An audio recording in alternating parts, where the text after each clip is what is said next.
Hi, I'm Glenn Whipp with the Los Angeles Times.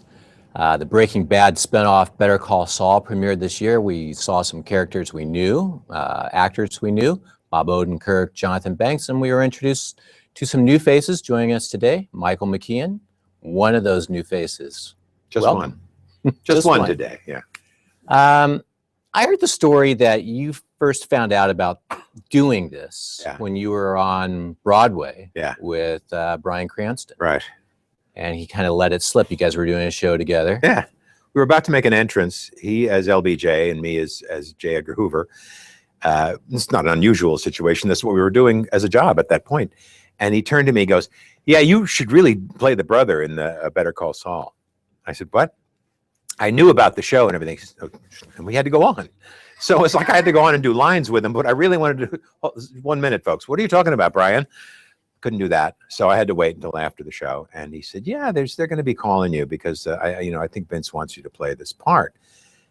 And he said, it would be a good idea because you could still be in, if they get started right away, you could still be in the play. You'll just miss a few and, just go back and forth to Albuquerque. And because all your stuff is good, he knew everything about the show. Yeah. All your stuff is kind of shot in one location, more or less. So you could probably shoot a bunch of your shows in a row.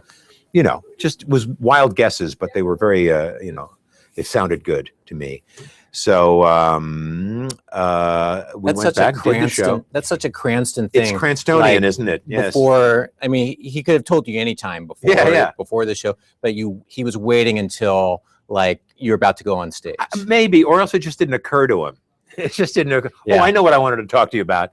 Yeah, we'll be there in a minute, folks. It was one of those. But yeah, and pretty much the next day, they started getting in touch and saying, would you like to do this? And I said, oh, God, of course, coming off the best drama series of all time, maybe, and working with Vince Gilligan, who I'd worked with on X-Files years before, sounded like win-win to me. So and you knew him. You knew Vince from a couple of episodes. Well, he and a guy named Frank Spotnitz created a character, wrote a script about a character who was kind of a man in black who switched identities with Duchovny in a two-parter, and then I came back a few other times. And he was great. He was just one of those really enthusiastic kind of guys, We knock cheerleaders in this country, but you need those guys, you need those people. Every theater company I've ever been in has had one never say die person. When it's the director, that's the best thing. When you have a director who's also the kind of in his spare time or her spare time, the cheerleader, that's great. But I really got that vibe from Vince. He's a really positive dude, and, a gentleman, extremely talented. Yes, indeed. And boy, does he work hard. And boy, does he. There's a reason they call it breaking scripts. We haven't broken the fourth script yet. And it's like Broncos. You don't just hop on a story and ride it off into the sunset. You got to break it first, And there are a lot of professionals sitting around there getting really red in the eyeball, making that happen. And we're incredibly lucky to have this staff. So at that early stage, you probably didn't know a whole lot about the character. Nothing. Other than he was going to be just that it was Bob's brother, right? And at first they were putting out his name as Dr. Thurber. I think it was just they were tired of answering any questions. So I hadn't even heard. I knew that he was a guy with an affliction that kept him homebound. And of course, my nightmare was, now that I had said yes, my nightmare was, well, he's covered from head to toe in running sores. You see, he has a terrible skin. I thought, oh God, 6 hours in the makeup chair. Right. No, I don't think so. But anyway, it turned out to be all the damage is on the inside. Yeah. And I love playing that. We all do. Yeah. The worst thing you had was the tinfoil cape. It's not tinfoil now. Come on. I don't know what the hell it is, but it's the warmest thing you'll ever put on you. Yeah. How many capes did they have on? Oh, they had a few. I don't know. I think you have one at home now. A pet one? No, no. But it's a very real condition. Oh yeah. Did you do any research on it? I did, and it was frustrating. See, everyone has a personal point of view about everything on the internet. So if you go there, you'll see the first thing you'll see is people saying, damn it is real. And, okay, I'm assuming it's real. Now let's see what about it. And all the symptoms were very, there was a wide array of symptoms. And this is electromagnetic hypersensitivity. Yeah, it's not exactly an allergy. But, my first wife would become physically ill when the Santa Ana winds would happen. It would literally shake her up and her skin would crawl. And it was like, she was feeling symptoms. There are people who react to being in a high place, and it's not purely psychological. It's something, there's an inner ear problem or something, right. And they will become nauseous as well as dizzy. There are people who feel lightning striking when they're further away from it than others. You know, it's a real thing. Right. So all I could do, not suffering from it, all I could do was take this laundry list of symptoms that I had discovered and that the writers had given for me in one speech when I actually declare my symptoms, and just play those individually and pile them up, and you get at least close to his misery. Yeah.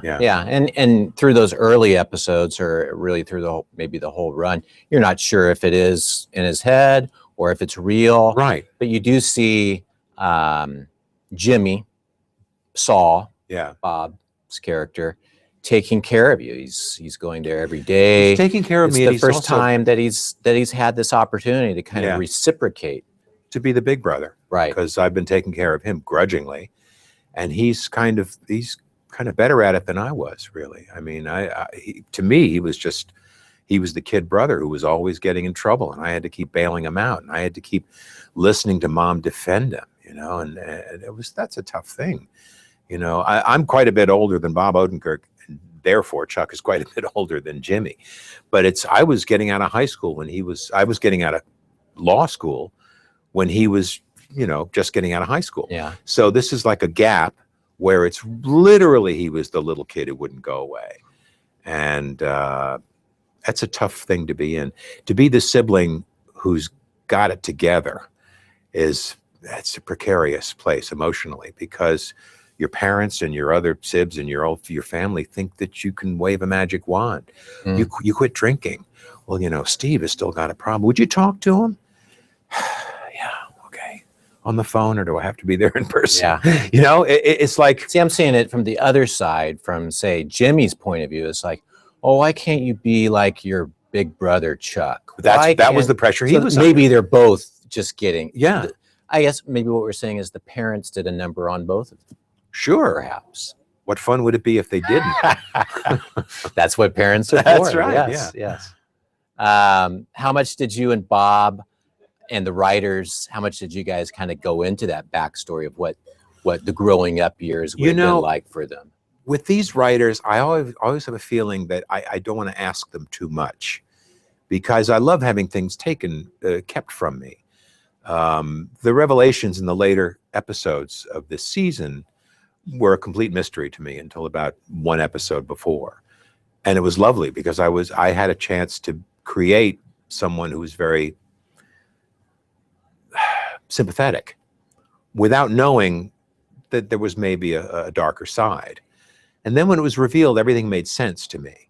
So I had a hand from them. Being kept in the dark was very good for me, I thought, in this case. They knew. I mean, they yes, but they were also discovering it as they went. Yeah. They knew that there was some clash going to happen between the brothers before the end of the season. But they all swear, Peter and Vince and Tom, they all swear that what we were doing on the stage helped them get where they got. So that was very flattering to hear that.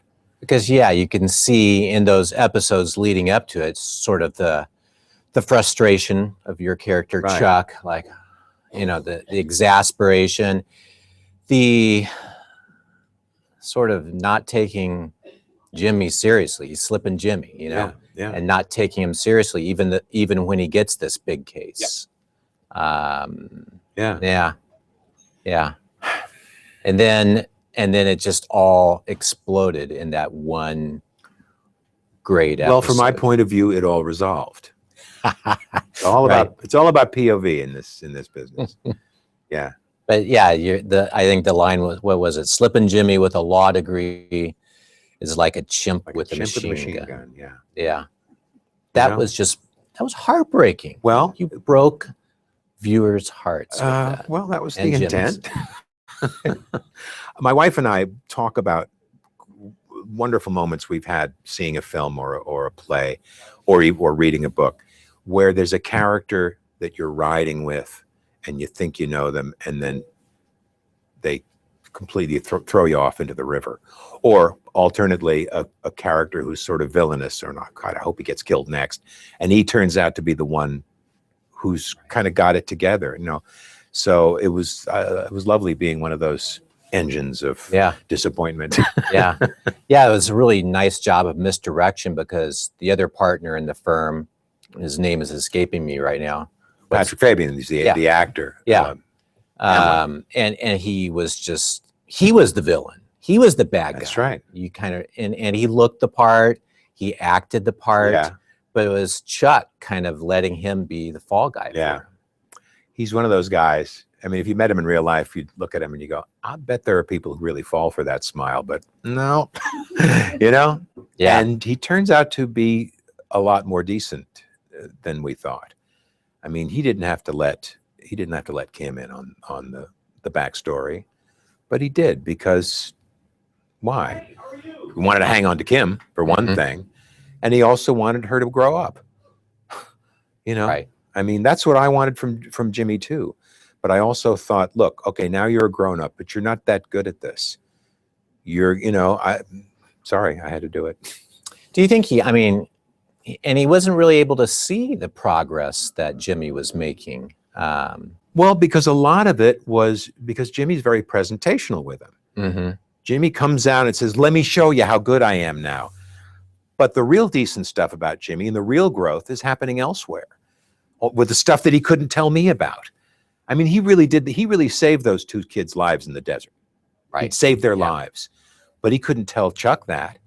He couldn't say, Chuck, I stood there with a drug dealer who wanted to murder these two idiots, and I saved their lives. Like he says to one of the kids, I'm the best lawyer in the world, you know?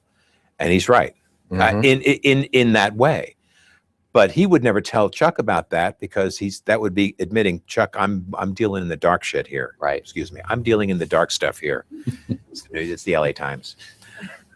You can say that on AMC. You can say it on AMC.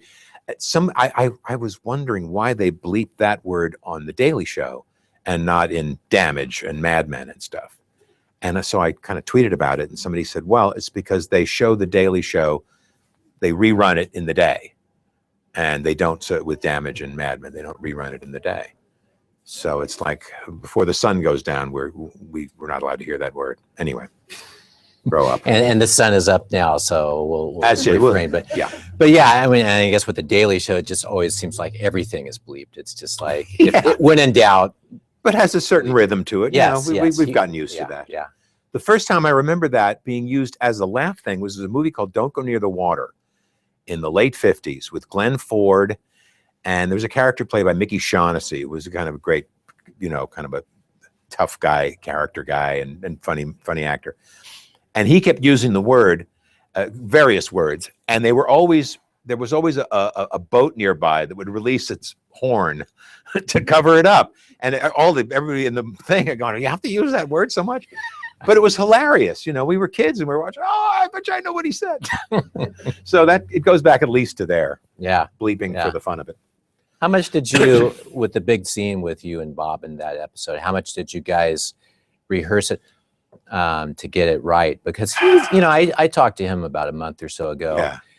I've never met anyone, or rarely met someone, who has such a love for language and the precision of language. Yeah. And just in talking to him, he'd drop a word, and then after we were done, he'd be running to his phone and looking it up to make sure he used it the correct way. Yeah. But yeah, so, and what's great about the show in general is just its language and the precision of it. That's right.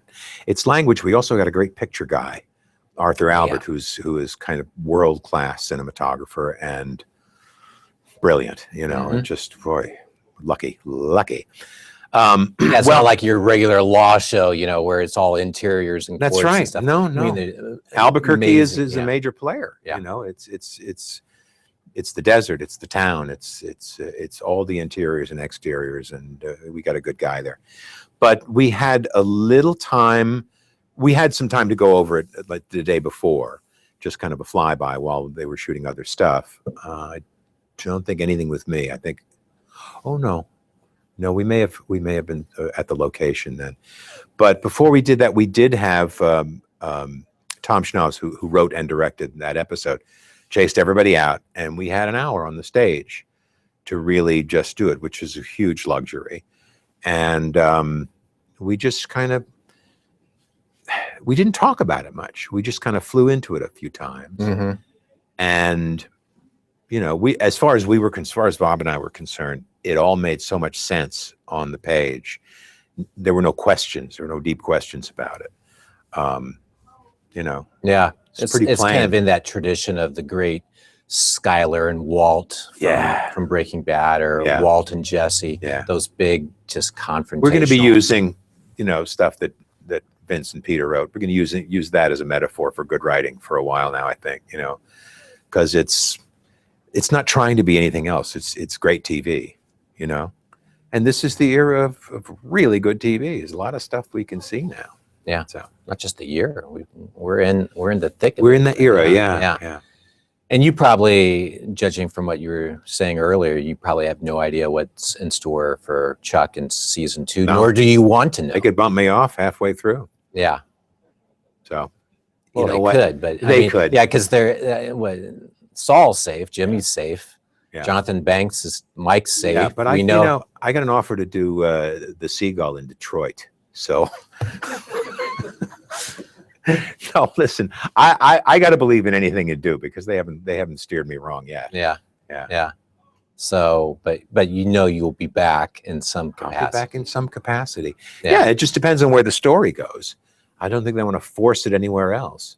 But they like the law firm, you know. That's a lot of great characters. Yeah. And you know, Patrick and Ray Seahorn, who is like, I'm such a Ray Seahorn fan, did a pilot with her a few years ago, and it's like, oh Lord, yeah. So you knew her. Yeah, okay. She's got the goods. And how much had you worked with Bob? Show. Well, we did Mr. Show together. Right. You did like, how much Mr. Show did you do? I just did one episode. Yeah, I got to play John Houseman, which was not a dream of mine particularly, but it worked out really well. John Houseman. Do you still have a little bit of that in you? You come in here with your minds full of mush. That's all I've got. Yeah. I don't even know where that goes. That's they took that from the movie and then they put it in there. And I was, of course, a law professor who was insane. Yeah. You know, but everyone is insane on Mr. Show. I just watched them do the new Bob and David show. I watched them shoot an episode of that. It looks good. Oh my God. Yeah. I went with my daughter, who was a huge fan, and we had the best time. Yeah. Just amazing. Yeah. When I interviewed him, we were in a writer's room, and it was just full of Post-it notes of rejected ideas. Yeah. And they were all, and he was like going through them, and they were all amazing. Oh yeah. I know. They were all like really funny. I know. These are the ones that are not on the show. Yeah. Well, the one I did 20 years ago, almost 20 years ago, 17 years ago. Yeah, it was the same. I went to see him, you know, just to say hi, and it was that wall full of stuff, and everything you look at made you laugh. Yeah. You know? Yeah. So had you worked together on anything else besides that one episode? No, we sort of knew each other kind of peripherally. Right. When I was at SNL, he had been a writer the year before, and bless you. And he was involved with somebody. It was you know, it was one of those guys, one of those really funny guys in the room. And nobody introduces each other anymore. You know, it's like, there's a room full of people. I haven't got time to. Yeah, do you know him? Yeah. Who cares? Yeah. You know. So I kind of knew him that way. And then we did Mr. Show, and you know, I'd run into him occasionally, and he was always great. You know, love his work, and I love he knows so much about comedy, you know, historically, and you know, there are people who will not laugh at anything that's not current, that didn't just happen. We call those not funny people. But I mean, you know, if you make a reference to something, you know, if you get a lot of crap about, well, oh boy, that's so old, and yeah, right, like it. How about right, exactly. Oh, by that Buster Keaton, that's years ago. That can't be any good, and it's in black and white. Right. Yeah. So it can't be funny. Yeah. But that's, you know. Don't get me started. We'd be here for a My long father, time. yeah, my father was a big jazz aficionado, and he got so angry at jazz stations, you know, radio stations. You know, even in New York, they had a couple that were okay, but he says it's like they have no idea that jazz has a history that goes even back further than Wynton Marsalis. You know, and it's like, Hoagie who? You know, I mean, it's like it's crazy. It was crazy to him, and it's crazy to me that people don't know about the Miracle of Morgan's Creek, or you know, other Preston Sturges stuff, or you know, just kind of, you know, all that stuff. Anyway. So when do you go back and start shooting? I Season don't two? know. It's looking like July, which is soon. fine. Yeah. Well, that's soonish. Yeah, exactly. Yeah. When it gets real nice and warm in Albuquerque. Did Cranston give you any good tips for Albuquerque negotiating? Yeah, Odenkirk did more. Odenkirk, okay. he wrote me this whole big long kind of newsletter about when he first heard I was doing the show, and it's just so great. And he, you know, he's one of those guys. He just knows stuff. Yeah, it's funny you say that because Allison Tolman from Fargo, you know, she said that when they got up to Calgary, I think, Odenkirk had already been up there and had the lay of the land. He knew where the restaurants were. He knew where the bookstore was. You know, all the pertinent information. Wow, bless his heart. So he gave you a newsletter. He did. Yeah. Well, I mean, he wrote me a huge email about, you know, this is what you can do. Yeah. There's no way I could ever thank him. Any tips for Albuquerque visitors? Standard Diner. Yeah. I think they may have shot there. Maybe. Then there's another diner they shoot in a lot, which I've never been to. But no, the Standard Diner was just right down the road, and it's good. I found it a good Italian place called Bravo Cucina. You know, so those places are fine. As long as I got a little spaghetti and a diner, I'm good, you know.